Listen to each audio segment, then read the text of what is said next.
सावन के महीने में भोले बाबा धरती पे आ जाते हैं, अपना वो सब घर बार छोड़ के यहाँ हम लोगों के लिए आते हैं। और जितने भी भक्त गणे यहाँ पे कावड़ ले लेके आ रहे हैं, कुछ बच्चे बड़े बूढ़े जैसे भी हैं, सारे भक्त ले लेके आ रहे हैं। और आप देख सकते हो कितनी भीड़ हो रखी है। और हमारे ऊपर भोलेनाथ की सबके ऊपर बहुत बड़ी कृपा है और सभी भक्तगणों के ऊपर बाबा कृपा बनाए रखे। और इस बार नाग पंचमी भी है तो बहुत ज्यादा ही आस्था, आज बहुत अच्छा पर्व है। सोमवार में मतलब नाग पंचमी आना बहुत अच्छा होता है, शुभ फल मिलेगा इसके लिए भक्तों के लिए ऊपर वाला भगवान जो हमारे शिव शंकर हैं स्वयंभू सबके ही हैं, वो नाथ सब चातुर्मास स्टार्ट चल रहा है मतलब, और वो सो चुके हैं शिव जी जाग रहे हैं और वो बहुत बड़ी कृपा कर रहे हैं हमारे ऊपर आके। इसलिए हर हर बोले बम बम बोले। क्या नाम आपका? मेरा नाम है सुनीता शर्मा। मैं शमशानेश्वर की बगीची से गत पिछले वर्षों से 45 वर्षों से बराबर आ रहा हूँ और मैं इसी आस्था के साथ आता हूँ। भगवान भोलेनाथ सबसे पहले तो मेरी ये शुभकामनाएं स्वीकार करें, सभी भक्तगणों की मनोकामनाएं पूरी करें। और मेरी भी इसी उम्मीद के साथ मैं आता रहता हूँ। और सावन के पर्व में आज मैं जब भी समय मिलता है भोलेनाथ बुलाते हैं, मैं बराबर आता रहता हूँ। ओम नमः शिवाय, जय भोलेनाथ बाबा की। क्या नाम है आपका? मैं सुरेंद्र सोनी निवासी अटल वंश से हूँ सर। पूजा करने आए हैं सावन के महीने में। सावन के वैसे तो शमशानेश्वर की काफ़ी मान्यता है, ये इस पे मैं तो काफ़ी दिन से आ रहा हूँ और बहुत इनकी मान्यता, इनका प्रभाव भी है। आज जो भी कुछ है हम इनके बदौलत हैं और मैंने तो इनके काफ़ी चमत्कार भी यहाँ देखे हैं।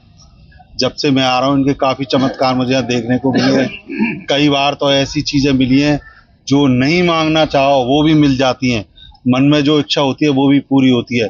इसलिए मैं तो कहता हूँ ज़्यादा से ज़्यादा लोगों को यहाँ पे पूजा करने आना चाहिए और भगवान का आशीर्वाद लेना चाहिए कि शंकर जी की कृपा है तो सब कुछ सही होगा। और बाकी यही है, मैं तो यही कहना चाहता हूँ। क्या नाम है आपका? मेरा नाम हृदय कटारा है और मैं पुष्पवाटिका कॉलोनी में रहता हूँ। मेडिकल में मेरी जॉब है। नमः शिवाय। जैसा कि हम सभी लोग जानते हैं, क्योंकि हम सनातनी हैं, कि शिव भगवान जो हैं वो सबका भला करने वाले हैं, बहुत भोले वाले हैं। सारे देवताओं में उनको सबसे सीधा और ऐसा जिस भी विधि से आप पूजा करना चाहें उस विधि को ही वो स्वीकार कर लेते हैं, क्योंकि वो इतने भोले हैं, उनको रुष्ट होना आता ही नहीं है। इसी तरह से अब सावन, जैसे कि हमें पता है सावन में ऐसा माना जाता है कि सावन में शिव पार्वती दोनों भ्रमण के लिए निकलते हैं और वो अपने पूरे संसार में भ्रमण करके ये देखते हैं कि कोई दुखी तो नहीं है, और जो वास्तव में दुखी है उनका दुख भी दूर करते हैं और सुखियों को और सुखी करते हैं। तो शिव भगवान जो हैं हम उनको महादेव भी कहते हैं, क्योंकि वो सारे देवताओं में सबसे श्रेष्ठ माने जाते हैं। और सावन में पूजा करना इसलिए क्योंकि साल भर जिनको समय नहीं मिलता है, वक्त नहीं मिलता है, वो अगर सावन में अगर एक लोटा जल भी चढ़ा के आते हैं शिवलिंग पे, तो उसको भी भगवान बड़े प्यार से स्वीकार करते हैं, उनकी सारी मनोकामनाएं पूर्ण करते हैं। अगर हम मन में ये ध्यान कर लें कि ईश्वर सबका है और अगर शुद्ध भाव से, अच्छे भाव से अगर ईश्वर को ध्यान, किसी का बुरा ना चाहें, तो वो हमारी मनोकामनाएं हमारा मन की पूरी करते हैं।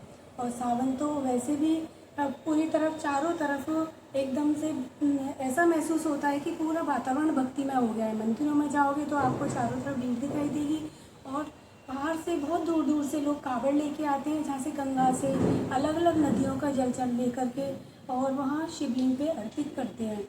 और उस जल को ऐसा माना जाता है, ये भाव ही तो है कि लोग अपने अपने विधि से ईश्वर को पूजते हैं, भोलेनाथ को पूजते हैं, और जैसा आपका भाव है प्रभु उसको उसी तरीके से स्वीकार करते हैं।